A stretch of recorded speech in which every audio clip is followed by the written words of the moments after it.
ठीक है, सो जो थ्योरी पोर्शन था स्टॉक एंड डेटर्स का we have already covered. Now we are moving on the entries. So first मैंने इसमें बताया था डिफरेंट काइंड्स ऑफ अकाउंट्स हम प्रिपेयर करते हैं बिकॉज ये डिटेल सिस्टम है. तो first entry, when goods are supplied to branch at loaded price. Stock account हमेशा under stock and debtor system हम लोडेड प्राइस पे मेंटेन करते हैं, ये भी बताया था. सो एंट्री क्या होती है? Branch stock account debit to goods send to branch, क्योंकि हम ब्रांच स्टॉक अकाउंट बनाते हैं under the stock and debtor system. Clear है यहाँ पे किसी को कोई डाउट? क्योंकि स्टॉक इंक्रीज हुआ तो debit, goods send to branch हम एक सेल्स की तरह कंसीडर करते हैं, तो हम उसको क्या कर दिया? क्रेडिट कर दिया. ठीक है, ठीक है, हाँ या ना करते रहो, 40 मिनट्स की क्लास है बस. ये क्लियर है सभी को?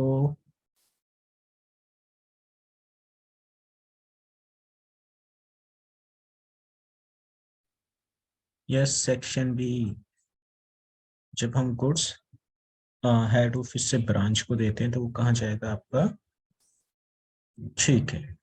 नेक्स्ट, अगर गुड्स रिटर्न कर देता ब्रांच टू हेड ऑफिस तो उसकी रिवर्स एंट्री हो जाएगी. Goods send to branch account debit to branch stock account. यहाँ पे कोई इश्यू? कैश सेल्स होगी ब्रांच के थ्रू, तो यहाँ पे हम कैश अकाउंट भी बनाते हैं ब्रांच का. तो क्या एंट्री होनी चाहिए? Branch cash account debit to branch stock account. Stock कम हुआ तो क्रेडिट, कैश इंक्रीज हुआ तो debit. Credit sale debtors account भी बनाते हैं. So branch debtor account debit to branch stock account. अगर किसी को इश्यू होता है एंट्रीज में तो मैंने इससे पहले जो वीडियो बनाई थी अभी उसका रिकॉर्डिंग करके वो अपलोड कर दूंगा तो ये समझ में आ जाएगा. फिर अगर कुछ डेटर्स बैड डेट्स होता है या डिस्काउंट अलाउड करते हैं, सो वो हम कहाँ ट्रांसफर करते थे? फाइनल अकाउंट में. बताओ जरा, ट्रेडिंग अकाउंट में या पीएनएल अकाउंट में? पीएनएल. सो जो ब्रांच एडजस्टमेंट अकाउंट है उसका सेकंड पार्ट क्या मैंने बताया था? पीएनएल की तरह होता है. सो देखो, branch adjustment second account debit, और अगर हमने पीएनएल अकाउंट बनाया तो क्या होगा? Branch PNL account debit to branch debtor. ठीक है, ये दो अकाउंट्स अफेक्ट होंगे. For return of goods by debtors to branch, अगर डेटर्स गुड्स रिटर्न करता है सो उस केस में हमारा डेटर्स क्या हो जाएगा? रिड्यूस हो जाएगा, और स्टॉक क्या हो जाएगा? इंक्रीज हो जाएगा. सो ब्रांच स्टॉक टू डेटर. ठीक है. डेप्रिसिएशन हम कहाँ ट्रांसफर करते थे बताओ जरा? पीएनएल. तो यहाँ कहाँ जाना चाहिए? फर्स्ट पार्ट में, सेकंड पार्ट में? Second part. ठीक है. और अगर हमने प्रॉफिट एंड लॉस बनाया ब्रांच का तो हो जाएगा to fix assets. Loading on loss और वेस्टेज. सो मैंने अब क्या बताया था? प्रॉफिट कहाँ जाता है? फर्स्ट पार्ट में, क्योंकि वो डायरेक्ट एक्सपेंस मानते हैं. लोडिंग मतलब प्रॉफिट परसेंटेज ऑन शॉर्टेज और लॉस, वो कहाँ जाते हैं? फर्स्ट पार्ट में. बट उसकी कॉस्ट कहाँ जाती है? सेकेंड पार्ट में. ठीक है. दो तरीके के लॉस होते हैं मैंने बताया था. There are two kinds of loss, normal, abnormal. Abnormal का टोटल अमाउंट जाता है डेबिट साइड में, जो फर्स्ट पार्ट होता है ब्रांच एडजस्टमेंट अकाउंट का. एबनॉर्मल्स को हम डिवाइड करते हैं टू पार्ट में, कॉस्ट प्लस प्रॉफिट. उस पर जो प्रॉफिट होता है वो भी फर्स्ट पार्ट में जाता है ब्रांच एडजस्टमेंट की डेबिट साइड में, और जो उसकी कॉस्ट होती है तो मैंने बताया था ना, abnormal loss we transfer to PNL account. तो उसका कॉस्ट पोर्शन कहाँ जाएगा? पीएनएल अकाउंट में. इट मीन सेकंड पार्ट जो है आपका ब्रांच एडजस्टमेंट अकाउंट का. ठीक है, debit side. For loading on goods supply by head office. So जो हेड ऑफिस ने गुड सप्लाई किए अगर वो हम क्या करते हैं? इनवॉइस पर करते हैं. इनवॉइस मतलब लोडेड प्राइस पर. ठीक है. सो ब्रांच स्टॉक अकाउंट हम लोडेड प्राइस पर मेंटेन करते हैं. उसका तो लोडेड पे तो उसका प्रॉफिट परसेंटेज की हम रिवर्स एंट्री करते थे डिफरेंस अमाउंट से. याद है? जैसे कि अगर ब्रांच को स्टॉक दिया तो एंट्री क्या होती थी? Branch account debit to goods send to branch. यही होता था ना डेटर सिस्टम में. और उसकी रिवर्स हो जाती थी जो उसका प्रॉफिट परसेंटेज था उसको अनलोड करने में, goods send to branch account debit to branch account. यहाँ तक क्लियर है? इसमें क्या होगा? इसमें हम सेपरेट अकाउंट बना रहे हैं, ब्रांच एडजस्टमेंट अकाउंट. सो जो भी उसमें प्रॉफिट होगा मतलब उसको हम कहाँ ट्रांसफर करेंगे? ब्रांच एडजस्टमेंट अकाउंट में. सो एंट्री क्या हो जाएगी? Goods send to branch account debit to branch adjustment account. ये किस चीज की एंट्री होगी? जो गुड्स हेड ऑफिस ने ब्रांच को ट्रांसफर किए हैं और वो लोडेड प्राइस पर है, तो जो लोडेड कंपोनेंट है उसको हम कहाँ ट्रांसफर कर देंगे, फर्स्ट पार्ट में। ठीक है, सर ये टोटल अमाउंट पे हुआ या सिर्फ profit amount sir? Difference difference. Okay sir. ठीक है, एक तरीके से सेल है। सो जब हमारा सेल इंक्रीज होता है, ठीक है, तो क्या होता है, क्रेडिट होगा ना, हाँ या ना। यस। तो हमने स्टॉक, तो अगर उस केस में हमारा प्रॉफिट भी क्रेडिट हो रहा है एक तरीके से, है ना। सेल क्या होता है, कॉस्ट प्लस प्रॉफिट, यही होता है ना। तो यहाँ पे हम प्रॉफिट को बुक करने के लिए क्या बनाते हैं, एडजस्टमेंट अकाउंट बनाते हैं, ब्रांच एडजस्टमेंट अकाउंट। तो ये कहाँ चला जाएगा हमारा, क्रेडिट साइड में, by name of goods send to branch account. ठीक है, इसके बाद है, अगर जो हमारी ब्रांच वो रिटर्न कर देती है गुड्स हेड ऑफिस को, तो इसकी रिवर्स एंट्री हो जाएगी। रिवर्स एंट्री क्या होगी, branch adjustment account debit to goods send to branch. ठीक है, इसके बाद नेक्स्ट है 10th entry, cash sent by head office for the expenses. So जो ब्रांच को कैश दिया जाता है उसकी क्या एंट्री होगी, branch cash account debit to cash account. ये हेड ऑफिस की बुक में हो रहा है, सब कुछ याद रखना।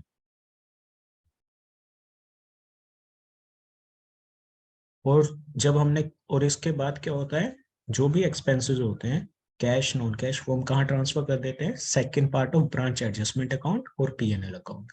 सो उस अमाउंट को ट्रांसफर करने की क्या एंट्री होगी, branch adjustment second account debit to branch expense account. ये पहले भी बताया था। अगर डेटर से कैश आएगा तो क्या होगा, branch cash account debit to branch debtor account. Opening stock का वही रिजर्व वाली एंट्री। सो अगर पहले क्लोजिंग स्टॉक समझ लेते हैं, ओपनिंग को समझने के पहले मैंने क्या बताया था, डेटा सिस्टम में अगर आपका क्लोजिंग स्टॉक इनवॉइस प्राइस पर है, तो वो जो लोडेड कंपोनेंट हम कहाँ ट्रांसफर करते हैं, याद है, स्टॉक रिजर्व अकाउंट में, हाँ या ना, हाँ या ना। Yes sir. तो उसको ट्रांसफर वहीं करेंगे, बट उसका प्रॉफिट परसेंटेज हम कहाँ ट्रांसफर कर देंगे, ब्रांच एडजस्टमेंट अकाउंट में, क्योंकि हमने सेपरेट अकाउंट बनाया है प्रॉफिट और लॉस को डील करने के लिए। ठीक है, so branch adjustment account debit to stock reserve account, stock को इंक्रीज कर देते हैं और उसको हम ट्रांसफर कर देते हैं स्टॉक रिजर्व अकाउंट में, अगर कोई प्रॉफिट परसेंटेज है क्लोजिंग स्टॉक पे। ओपनिंग स्टॉक के केस में रिवर्स हो जाएगी। सो ओपनिंग स्टॉक के केस में क्या एंट्री होगी, stock reserve account debit to branch adjustment account. ठीक, क्वेश्चन करेंगे आ जाएगा समझ में, एंट्रीज में थोड़ा कंफ्यूजन हो सकता है। अब इसके बाद आ जाते हैं सीधा। सो जो भी सेकंड पार्ट में आएगा हमारा, सेकंड पार्ट हम किस लिए यूज करते हैं, तो डिटरमाइन द नेट प्रॉफिट और loss. So if the credit side is more than debit side, तो रिजल्ट फिगर क्या होगा, प्रॉफिट। एंड प्रॉफिट हम ट्रांसफर कर देते हैं general profit and loss account of the organisation. So entry होगी branch adjustment account second debit और branch PNL account debit to general profit and loss account. उसकी reverse entry हो जाएगी loss के केस में। ठीक है, ठीक है। और लास्ट में जो हम सेल कर देते हैं, मतलब goods send to branch account में हमारे पास बैलेंस होता है, वो कहाँ चला जाता है, परचेज के साथ उसको एडजस्ट कर देते हैं, मतलब परचेज को रिड्यूस कर देता है। ठीक है, ठीक है। Yes sir. इसमें एक एंट्री इसने बोली है, when goods return by customer directly to head office, so entry number second और थर्ड साइमल्टेनियसली होगी। ठीक है, तो आप ब्रांच ने हेड ऑफिस को नहीं दिया, कस्टमर ने डायरेक्टली दे दिया। अब इसके लिए सेकंड थर्ड एंट्री देख लेते हैं। सेकंड क्या है, when goods return by branch to head office, तो क्या एंट्री होगी, goods send to branch account to branch stock account. Fifth क्या है, goods return by debtor to branch, branch stock account debit to branch debtor account. अब ये बताओ कि second entry पहले होनी चाहिए, फिफ्थ एंट्री पहले होनी चाहिए इस केस में। Fifth entry. ठीक है, there should not be doubt in this. पहले गुड्स डेटर रिटर्न करेगा ब्रांच को, या ब्रांच को रिटर्न करने होते हैं फिर वो जाते हैं हेड ऑफिस को। तो फिफ्थ वैल्यू की सेकंड बात। अब आ जाते हैं इसके क्वेश्चन पे। यहां तक किसी को कोई डाउट? हाँ या ना? अरे डाउट तो है, कम से कम ये तो बोल दो। No sir. अब ये इलस्ट्रेशन नंबर 13 है। इसी तरीके का क्वेश्चंस नॉर्मली आता है, और अगर थोड़ा इससे अपग्रेड आएगा तो आप अटेम्प्ट करोगे इजीली। इसका एक क्वेश्चन हम करेंगे, एक या दो क्वेश्चन, कल आपका एग्जाम हो जाएगा उसके बाद। ठीक है, सो एग्जाम के बाद मैं एक क्लास रख लूंगा, से ब्रांच का कंसेप्ट कंप्लीट हो जाएगा, उससे नेक्स्ट डे डिपार्टमेंटल का भी कंप्लीट हो जाएगा। ठीक है, कोई डाउट?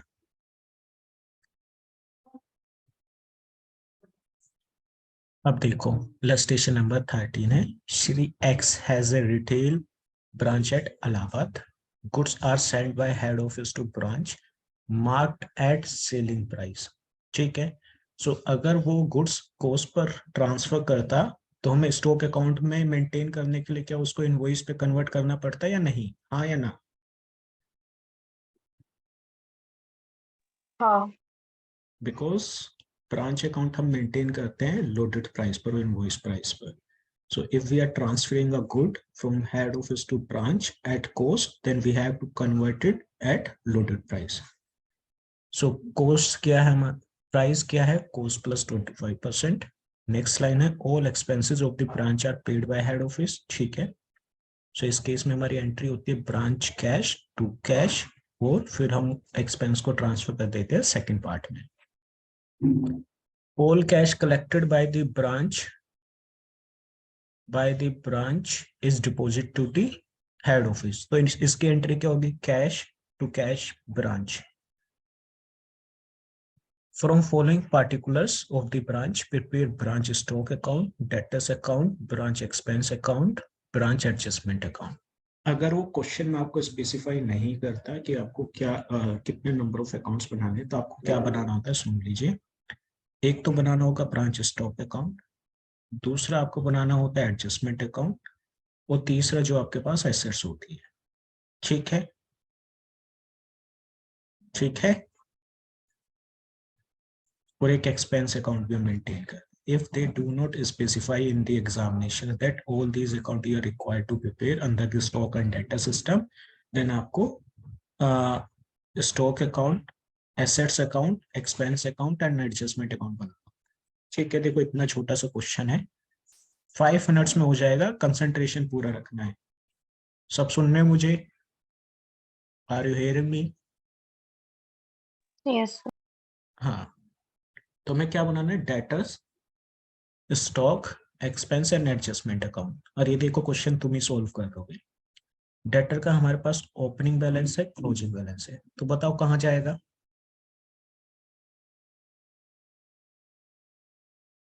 हमने डेटर अकाउंट्स एडजस्टमेंट बनाना है। अकाउंट। नहीं, डेटर्स डेटर अकाउंट अकाउंट। में बनाना है, तो ओपनिंग बैलेंस कहाँ जाएगा? Debit side, credit side? Debit side of debtor account. देखो ये है हमारा डेटर, सो ये ओपनिंग बैलेंस यहाँ आ गया, और क्लोजिंग बैलेंस शीट ये दिख रहा है नेक्स्ट पेज पर। बैलेंस शीट ही 14,000 अब दिखा, दिस वन। यस। एक एंट्री हो गई। Next, inventory with branch, invoice price देखो उसने डायरेक्ट देते, नहीं देता तो हमें कन्वर्ट करना पड़ता। ओपनिंग है 16, क्लोजिंग है 17, बताओ कहाँ जाएगा? Branch stock account. So real account है तो ओपनिंग डेबिट साइड ये रहा, और सी क्लोजिंग क्रेडिट साइड। कोई इश्यू? हाँ या ना? No sir. Cash sales entry क्या होनी चाहिए बताओ? Branch cash account debit to branch stock account. ठीक है, यही होगी ना? तो कैश अकाउंट तो हमें बनाना नहीं है, तो एंट्री कहाँ जाएगी? सिर्फ credit side of stock account. Debit side. Credit side. ठीक है, कितना? 60,000।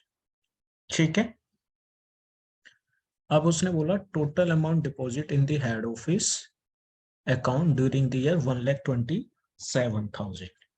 सो जब हम हेड ऑफिस को ट्रांसफर करते हैं तो ब्रांच का कोई सोर्स ऑफ इनकम तो होता नहीं है उसके पास। जो भी पैसा कैश सेल से आएगा या जो भी उसके पास डेटर से आता है उसको वो ट्रांसफर करता है।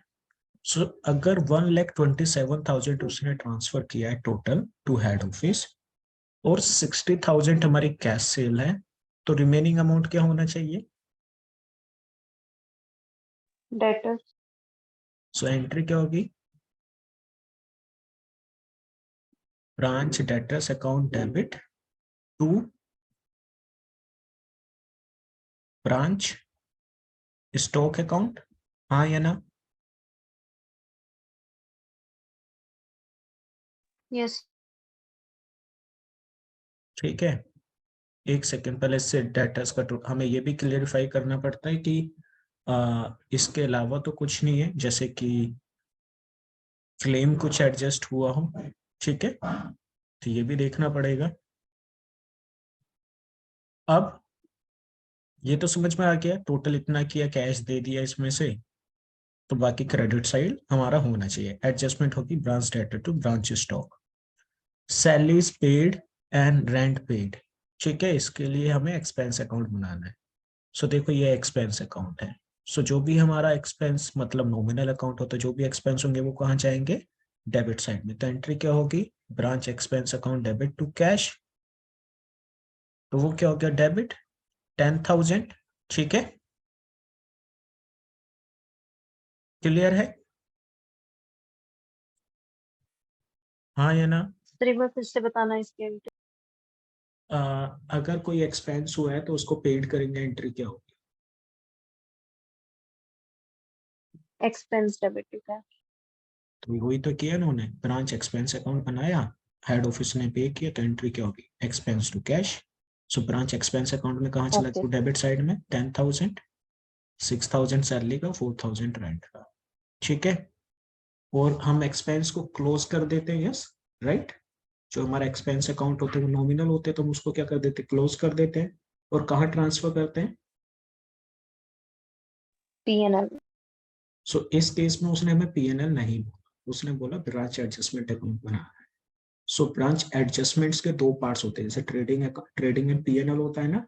फर्स्ट पार्ट होता है ट्रेडिंग का, सेकंड पार्ट होता है पीएनएल का। ट्रेडिंग अकाउंट से ग्रोस प्रॉफिट एंड लॉस आएगा, एंड इसी तरीके से फर्स्ट पार्ट से ग्रोस प्रॉफिट एंड लॉस आएगा, सेकंड पार्ट से क्या आएगा? Net profit and loss. तो कहाँ जाना चाहिए, सेकंड पार्ट में, फर्स्ट पार्ट में? सेकंड पार्ट में. तो देखो, एंट्री थी branch sorry branch adjustment account second debit to expense account. Expense को हमने क्या कर दिया? पहले डेबिट किया था, तब उसको क्रेडिट कर दिया, और ये हमारी एंट्री हो गई 10,000। आया समझ में? हाँ या ना? सर इसमें हमने फर्स्ट पार्ट तो अभी बनाया नहीं, तो सेकंड की कर दें ये एंट्री. साइमल्टेनियसली कर सकते हैं ना। ये रहा ना फर्स्ट पार्ट, ये रहा। ठीक है सर. जो ऊपर वाला पार्ट है वो फर्स्ट पार्ट है। इसके बाद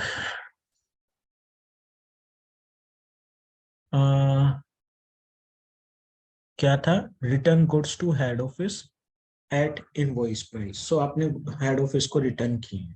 सो एंट्री क्या होनी चाहिए? Goods send to branch account debit to branch stock account, यही होगी ना? हाँ या ना?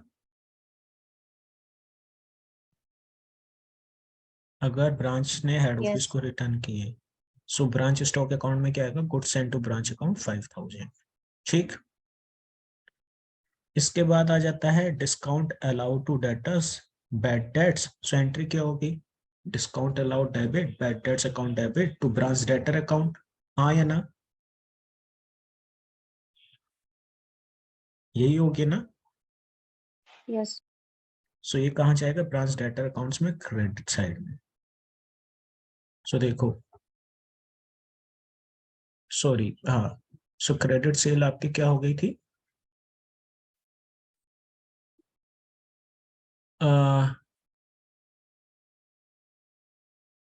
कहाँ गए हम?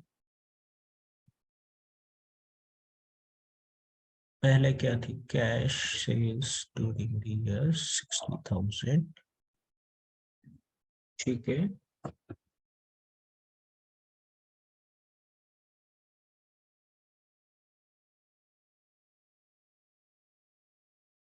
इसने लग रहा मिस प्रिंट कर दिया यहाँ पे भी।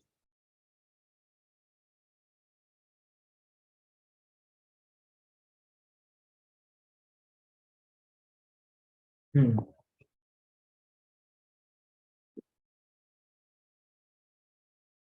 आ, ठीक है। आप आपका डेबिट साइड में क्या गया, 2000 तो आ, ये आ गया आपका डिस्काउंट, एंड बैड डेट्स कितना आ गया 1000, टोटल कितना हुआ 3000 क्रेडिट साइड में, ठीक है। और टोटल कैश जो है हमने 1,27,000 हेड ऑफिस को दिए, जिसमें से 60,000 का हमारा क्या था, क्या था, कैश सेल थी। तो बाकी 67,000 क्या हुआ होगा, डेटर से आया होगा, हाँ या ना।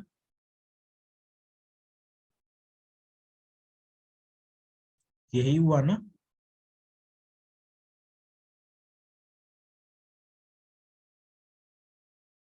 Yes section B. टोटल हमने हेड ऑफिस को कितना दिया, 1,27,000, ठीक है। जिसमें से 60,000 तो हमारा कैश सेल्स था, तो रिमेनिंग कहाँ से आया होगा, डेटर से।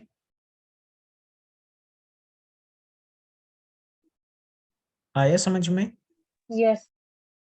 सो एंट्री क्या होगी, ब्रांच कैश अकाउंट डेबिट और the cash account debit to debtors account 67,000। So debtors account में कहाँ चला गया हमारा, क्रेडिट साइड में।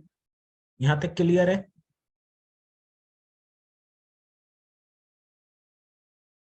यहाँ तक क्लियर है, ये इम्प्लाइड यस। एडजस्टमेंट है। सो अब देखो 67,000 प्लस 3,000 कितना हो गया 70, एंड 14,000 क्लोजिंग बैलेंस, टोटल हो गया 84,000। जबकि हमारा डेबिट साइड का बैलेंस कितना है 12,000, ये नहीं है 70,000, 72,000 नहीं है अभी। सो डेबिट साइड का ओपनिंग बैलेंस है 12,000, क्रेडिट साइड, डेबिट साइड का टोटल है 12,000, क्रेडिट साइड का टोटल है 84,000।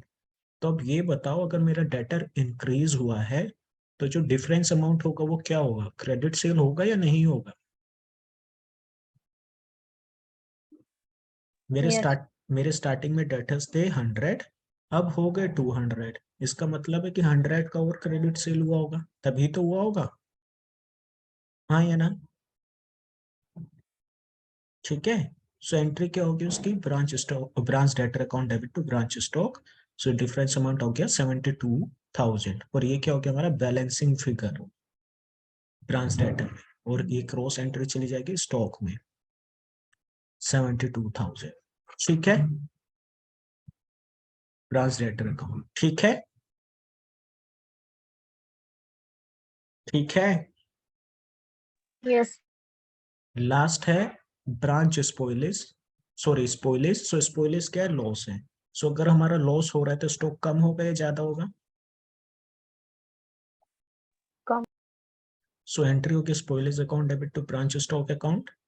सो वो स्पॉइलेज कहाँ आ गया हमारा 2,000 क्रेडिट साइड में स्टॉक के। सो ये एडजस्टमेंट के नाम से आ गया, ठीक है।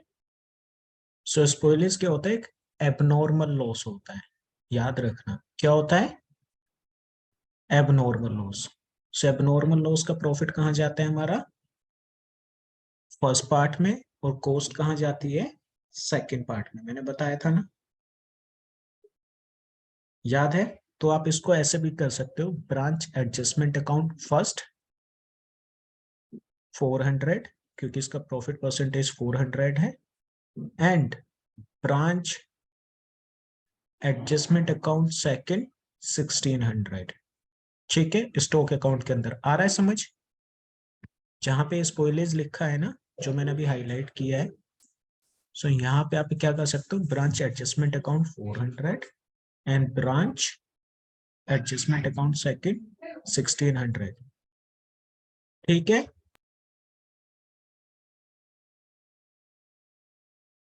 यस।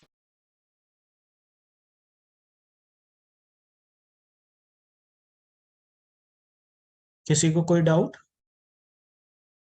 हाँ या ना? नहीं सर। ठीक है, सो 400 यहाँ आ गया, 1600 आप देखोगे सेकंड पार्ट में आ गया। अब हमारा स्टॉक का जो अकाउंट है वो तो हो गया टोटल, अब उसके जो आइटम्स थे वो कंप्लीट हो गए।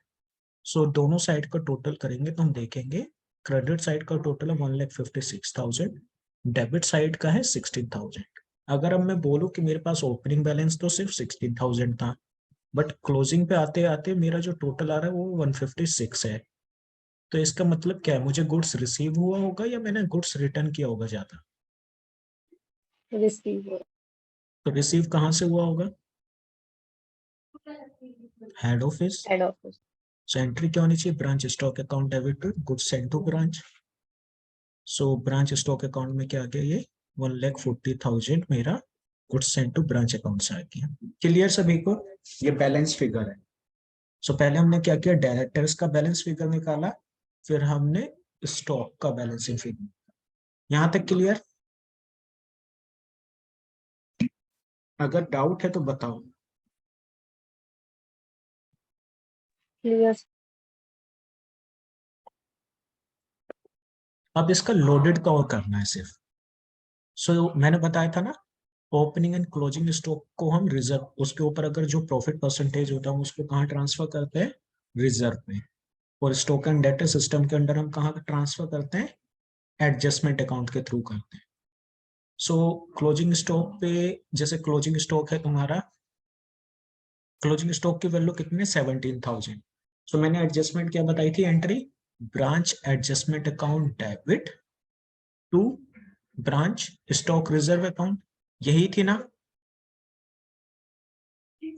यही थी ना? यस। एक सेकंड।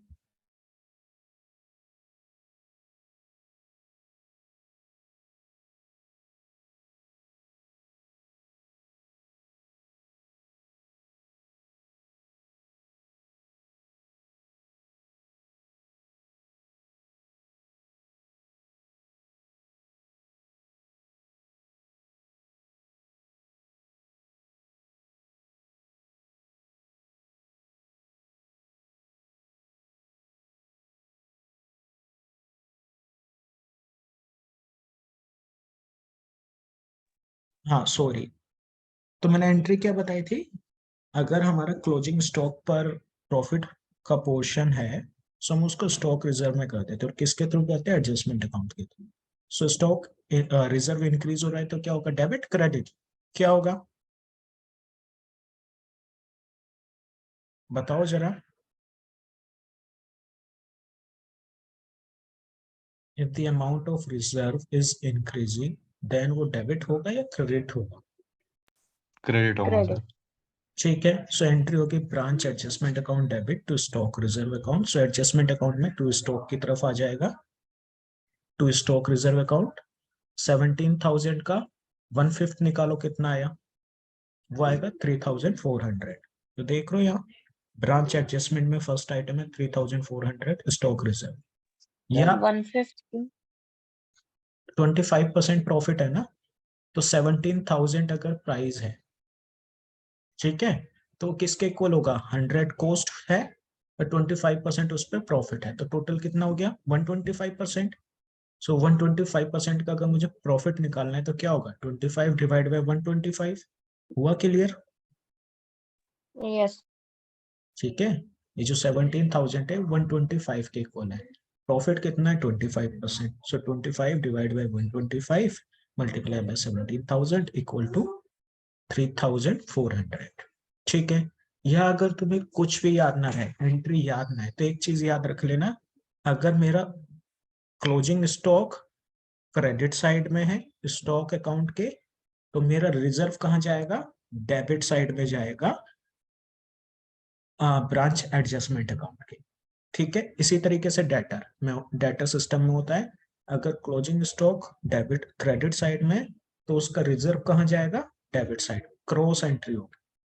ठीक है, क्लियर हुआ? इसी तरीके से ओपनिंग स्टॉक है 16,000, ये भी इनवॉइस प्राइस पर है, तो इसका लोड कहाँ जाएगा? अगर ये डेबिट साइड में तो क्रेडिट साइड में जाएगा। क्रेडिट।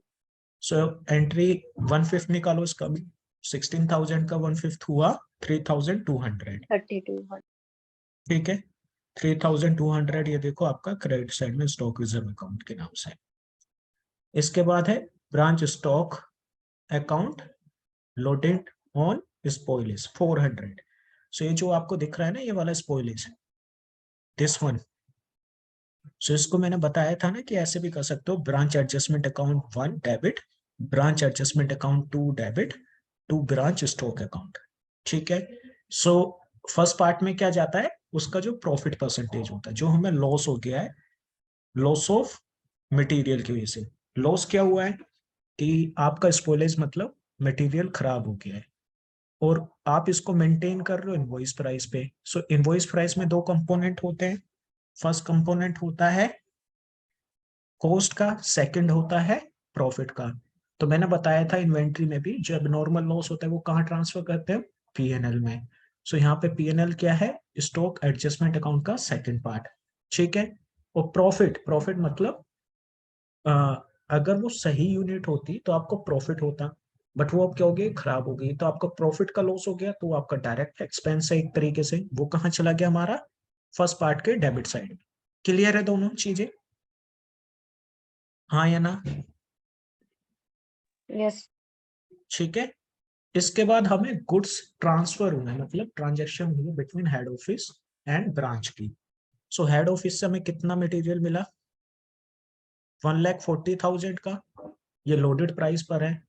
सो लोडेड प्राइस मतलब इनवॉइस प्राइस पर है, इसका हमें प्रॉफिट परसेंटेज क्या करना पड़ेगा, अनलोड करना पड़ेगा। सो एंट्री क्या होगी, जब गुड्स आया था तो एंट्री थी branch stock account debit to goods send to branch. अब इसकी प्रॉफिट परसेंटेज को हम ट्रांसफर कर देंगे ब्रांच एडजस्टमेंट अकाउंट में, तो एंट्री हो जाएगी गुड्स सेंड टू ब्रांच, तो हमारा क्रेडिट हुआ था, अब क्या हो जाएगा, वो डेबिट हो जाएगा, और ब्रांच एडजस्टमेंट अकाउंट क्या हो जाएगा, डेबिट हो जाएगा, डेबिट हो जाएगा। It means branch adjustment account debit to goods send to branch account. Clear है, हाँ या ना? जैसे डेटा सिस्टम में होता था ना, branch account debit to goods send to branch, profit को अनलोड करने के लिए हम क्या करते थे, रिवर्स एंट्री कर देते थे, goods send to branch account debit to branch account. तो यहाँ पे हम उसी तरीके से कर रहे हैं, पहली एंट्री होगी branch stock account debit to goods send to branch, उसके बाद रिवर्स कर देंगे goods send to branch account debit to branch adjustment account, account credit. Clear है, हाँ या ना? ठीक है, यस सेक्शन बी क्लियर है। 3 मिनट्स बचे हैं, सिर्फ इसी में कंप्लीट करना है, बताओ क्लियर है या नहीं? Yes sir, yes. सो 1,40,000 का 1/5 निकालो, कितना है जरा, 28। सो देखो यहाँ पे फर्स्ट पार्ट में क्या है आपका 28 है। सो एंट्री क्या थी, goods send to branch account debit to branch adjustment account 28, तो यहाँ पे आप 28 लिख सकते थे। आपने मतलब ब्रांच ने हेड ऑफिस को भी रिटर्न किया है, कितना किया है हेड ऑफिस को रिटर्न, 5,000। सो एंट्री क्या हो, इसकी ओरिजिनल एंट्री क्या थी, goods send to branch account debit to branch stock account, ठीक है। इसको रिवर्स कर देंगे, रिवर्स में क्या हो जाएगा, branch adjustment account debit to goods and to branch difference account, difference कितना होगा, 5,000 का 1/5 1,000। क्लियर है। सो 1,000 को या तो आप इधर भी शो कर सकते थे डेबिट साइड में एडजस्टमेंट अकाउंट के, या आप नेट फिगर भी शो कर सकते हैं, 28,000 माइनस 1,000 27,000, ठीक है, ठीक है। Yes sir. सो 1,000 को आप डेबिट साइड में शो कर सकते थे, first part of branch adjustment account, और आप net it means adjusted figure show कर सकते हैं क्रेडिट और डेबिट साइड में, जो भी केस बनेगा, ठीक है।